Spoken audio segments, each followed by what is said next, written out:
it's Mike. Sorry for the lack of content for the last few months, so everyone will realise why that's the case. We can now start filming again because where we live, the lockdowns eased enough that we can film. It would be safe to do so, so we'll use our own dice and range rulers and things. We'll leave you to watch the episode. Enjoy. Hello, I'm Mike. This is Will. We are the Tabletop Donkeys. Hello. And we're reading issue 7 of Warhammer Age of Sigmar Mortal Realms today. With this issue, we got a pot of Stormhost Silver Paint and a pot of Reichland Fleshshade Shade Paint. And as always, if you want to skip straight to the playthrough for this issue, there will be a time code in the description.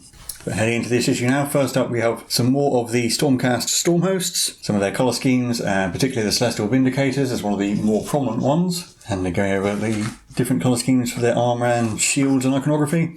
And a little bit here about how, even though the storm hosts are organised very similarly, there are key differences between them, so they all stand out. And here we have some backstory on the rites of reforging. So the Stormcast Eternals are forged from the souls of prominent heroes from the old world. So when they die, they can be rebuilt, essentially. And we've got some named people here. Although, after reading some of the backstory of these two, being reforged isn't a very pleasant experience, apparently. People don't come back quite right. So we have some backstory here of the Age of Chaos, when the Chaos Gods tried to invade the mortal realms. And some story and a little bit here on Azurheim, Sigmar's capital, during that age. And we've got some more backstory of Nagash, so powerful necromancy being. And a little bit here about his fortress Nagashizar, his sort of base of power. And here we've got the Fury of the Reforged. There's a little short story of a Stormcast prosecutor fighting against some Tzeentch ogres. And now we've got our painting guide of how to use our new paints. So we'll be using them on the Stormcast Eternals. And a little bit here about shade paints, basically like regular paints but very thin, so they soak into all the recesses of the model and obviously shade them as the name implies. And it does also know that Reichland Fleshshade is more for sort of flesh tones, but it does give gold quite a nice warm colour. So you just apply the shade to all the models. Try not to be too heavy-handed, and if it does start pooling, you can just use the brush to kind of soak it up and move it around. Once the shade is dry, we're going to use the dry brushing technique we learned in the last issue to dry brush the Stormcast with Stormhost Silver. Stormhost Silver does have quite a lot of pigment in it, so it's quite a bright colour, so you do need to make sure to get most of the paint off the brush before you dry brush it. Otherwise it will look a bit weird. You have these bright silver highlights over gold, whereas you want a more subtle colour like you can see in these. And obviously you're only dry brushing over the armour parts, which will be the gold in the end, rather than the model as a whole. But with that over, we'll be on to our playthrough for this issue.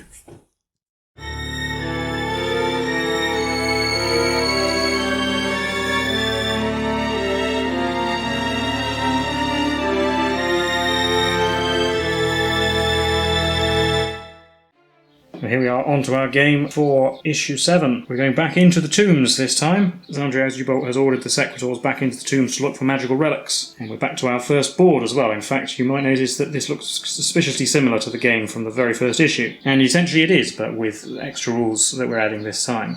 And that extra something is wound rolls. So whereas up until this point we've only been rolling to hit, we now have an extra step which is rolling to wound. And it essentially works in exactly the same way, it just comes after hitting. So for example here with the Sequitors, they hit on 3s, but then they need to roll 3s again on the successful dice to wound. And those attacks will then take out Chainrasps rather than just the hits as before. Well, it does actually include the movement step here, since we've learned about that since the first issue, but on this little board we actually start within melee combat range anyway, so it's not relevant here. And then moving on to the Chainrasps' turn, they also have to wound. They need 4s to wound, so they'll be hitting on 4s, wounding on 4s. Sequitors hitting on 3s, wounding on 3s. But other than that, we just carry on through that sequence until one side is wiped out. And then once again we have the War Scrolls on the back. This time we've added to wound information on the attacks for each. And it also mentions that after you finish the playthrough you might want to do it again, but with the Banshees instead of the Chainrasps, duplicating the battle from issue 2. So we'll do that after we've done the Chainrasps a couple of times. And for that it adds information to the Banshees War Scroll. They now wound on 3s, so they're slightly better at wounding than the Chainrasps. So here we are back in the tomb with our Stormcast Eternals Sequitors set up opposite the 10 Chainrasps on the spaces that they have to start on the tiny little tomb board. And once again, we are filming this during the time of the COVID-19 pandemic, so we are using separate dice and sitting on opposite sides of the table to try and maintain social distancing and touching each other's models and things like that. But on with the game, the Sequitors get to go first, and we're already within 3 inches, so no movement is allowed, we're only allowed to pile in. So in we go. Moving into melee, each Sequitor has 2 attacks, hitting on 3s, as before. 5 of them have hit, but now we have another step, which is wounding, so I need to roll 3s again on these 5 dice. which are not too bad. So that's actually 4 wounds. Yeah, so there's 4 dead Chainrasps. I'll just take them off the back. Taking them off the back means the ones in front can pile in. So we can get 6 Chainrasps into melee, so we've got 12 attacks in total. Hitting on 4s, 5 hits, and now wounding on 4s. 3 wounds. So 1 Sequitor will die and another one will take a wound. Take away the one with the big mace. Then we'll put the wound on the one up there. Now back to Sequitor's turn. No, again, no movement. Can't pile in. Still already in base contact. On to hitting. We've got 2 left, so 4 attacks hitting on 3s. That's 3 hits. He's wounding on 3s. And that's 3 wounds, so another 3 damage. Let's take away the 2 unengaged ones. And again, they've only got 3 remaining Chainrasps, so 6 attacks hitting on 4s. That's 3 hits. Wounding on 4s. Nothing. No. Back to the Sequitors. No movement again, obviously. They've got 3 hits out of 4, and wounding on 3s. They were wounded, so they take out. Remaining Chainrasps are killed, so that'll be victory for the Stormcast. So we'll set that up again and have a go with these forces. So off we go again. We'll let the Chainrasps go first this time, see if that makes a difference. Yeah, so we'll just pile in. I think we can get the first 3 into contact. Alright, so we've piled in. I can only get the first 3 into melee, but we do get to go first. So we've got 6 attacks hitting on 4s. There's only 2 hits, and then wounding on 4s, 1 wound. So Sequitor takes a wound. I get to hit back with my 6 attacks. Hitting on 3s. That's 5 hits. They've been rolling quite well so far. Wounding on 3s.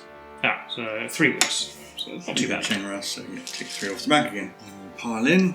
Yep, so they're able to get everybody in. Yep, so we have 14 attacks, 7 Chainrasps. I only have 12 dice, so I'll just re-roll 2 misses. Wow. Well, there's 10 hits. I'll re-roll the 2 misses. So 11 hits, hitting on 4s. Wounding on 4s, sorry. Only 2 wounds. Yes, so that will take out this one who's wounded and put the wound over there.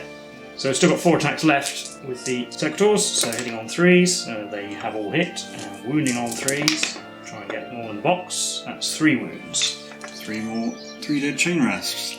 Chainrasps get to fight back, and there are 4 of us, so we have 8 attacks, hitting on 4s, 3 hits, and wounding on 4s. Nothing again. Wow. So we get hit back, still got 4 attacks, 3 hits, so can't kill them all, they only killed 2. I'll take these 2 away. So we've got 4 attacks from the remaining Chainrasps. Yep. Hitting on 4s, that's 3 hits. Wounding on 4s. Well, there's 2 wounds. So that takes out him. Anastasia Starstrike takes a wound. She gets to hit back with her 2 attacks, hitting on 3s. Only 1 hit. Wounding on a 3. Oh, it didn't. So Chainrasps again, this unengaged guy gets to pile in. 4 attacks, hitting on 4s. 3 hits. Wounding on 4s. Yep. 2 wounds. There we go. Victory for the Chainrasps. So that was Sequitors versus Chainrasps. We'll have a go with the alternate forces now, which is to put the Myrmidon Banshees in instead.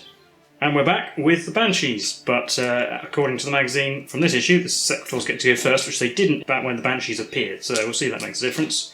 Piling in as before. Now we've got our 6 attacks, hitting on 3s. 5 have hit, that's a good start. Wounding on 3s, even against the Banshees, doesn't make any difference, so that's 4 wounds. And they're all dead. And they're all dead, because they only have 1 wound each. So that was simple. Well, I could roll worse than that in theory, but we're going to let the Banshees go first this time, because it seems like that'd be a more, slightly fairer fight. The Banshees go first, we get to pile in.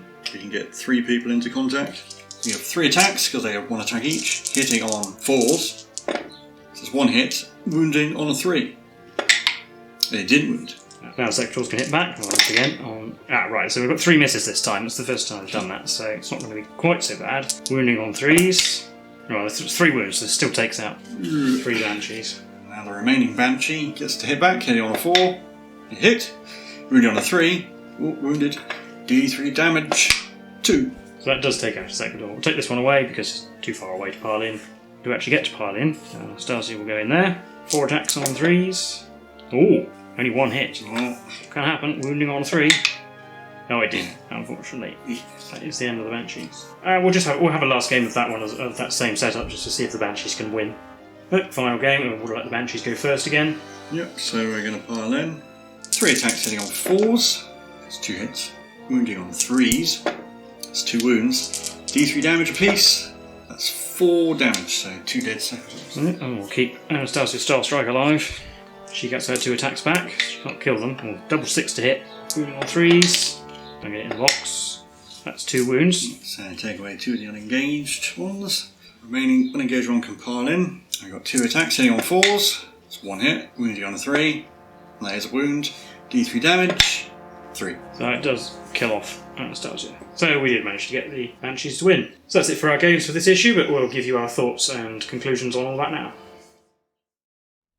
Well, that was our games from issue 7 of Mortal Realms. How did you think those went? Well, I will say it's interesting how just adding an extra step in fighting, it definitely favoured the Stormcast. Well, I mean, because you're wounding on 4s with, well, at least with the Chainrasps, it basically cuts the number of. Yeah, I mean, there was that. But in that turn where I got 11 hits, would have completely obliterated you almost twice over using the old rules. But adding the extra step gives me a chance to whiff. Yeah, like you did 2 wounds from 11 hits. Yeah, because even on average, you probably still should have nearly or completely taken them out with that roll. On a broader level, it just evens out some of the potential for jammy dice rolling, I guess. I think I rolled relatively well most of the time. Yeah. On average, with your 6 Sequitors, you should be getting, 2 wounds? It should be 4 hits and 2 2/3 of a wound, so 2 to 3 wounds. Which isn't fantastic, but you have to consider it in context of the fact that the Nighthaunt now have all of their stuff halved as well, so although it does reduce the damage the Sequitors do, it favours them. And obviously, if you let them go first against the Banshees, they completely obliterate them because they've still only got 4 wounds, even with the extra step for rolling to wound. And I mean, it also does sort of makes it clear why you would take certain units over others. It's still like the Chainrasps is like, well, why would I take the Banshees when the Chainrasps are probably as good? I mean, sure, the Banshees do multiple damage, but the Chainrasps have more attacks. So, but here it's a case of the Banshees are actually better at wounding. So there are cases where you would want them rather than the Chainrasps. And also, some units have a choice of weapons where when you add them to your armour, you can decide what weapons you put on the models. As you might expect, the Sequitor with the 2-handed hammer is slightly different to the 1-handed hammers and that sort of thing. Yeah, and you will get slightly better rules eventually as well for that big weapon. And on one level, a little bit disappointing to be back on the tiny little board where you can't even move around. But on the other hand, I suppose if you're going to introduce a very important part of the game, it pays to get rid of certain things. You don't have to think about them, maybe. Yeah, and I guess it also is a good way of showing, here's this scenario again, but with the new rule. This is how it's now different. I mean, with the old rules, it was basically all over in a turn. I could wipe you out fairly easily in one go, but now it's actually, you have much more chance of winning, I think. Well, you worked out the average, didn't you? That if you could get everybody in range, then you had like a better than 50% chance of wiping them out in your first round of attacks. Perhaps I'll revisit that more charts and things, update to the statistical analysis to see how it skews back in favour of the Stormcast. And also, I mean, compared to our experiences with Warhammer 40,000 Conquest, we've only just got this step. I mean, by this point in Conquest, we had many more rules than this, whereas in this magazine, they're taking the rules a lot more slowly, and not necessarily a bad thing, I don't think, because it means you don't have so much information on top of you all at once. Again, as we said before, if you are new to this, if this magazine is your introduction to the hobby, then let us know how you're getting on with the pace of the rules being introduced and how you feel about it. And obviously, there's a difference with 40k in that wounding is always on a fixed number. Yeah, and here it's based solely on the weapon. So it means that your Chainrasps will wound a Stormcast Eternal as easily as they will a huge dragon or something. It does, which I guess seems a little bit odd. Yeah, it's just a different way of doing it, isn't it? Yeah, exactly. But I mean, I don't think there's really much more to say. Although it's a very important step in the game, it's not that much more to be said about it than we've said. So if you did like this content, then please give the video a like, consider subscribing for more. Let us know your experiences with this and your thoughts about how they're introducing the different rules and so forth, or how you got on with the game if you've played this. We've been the Tabletop Donkeys, and we'll see you in the next one. Bye for now.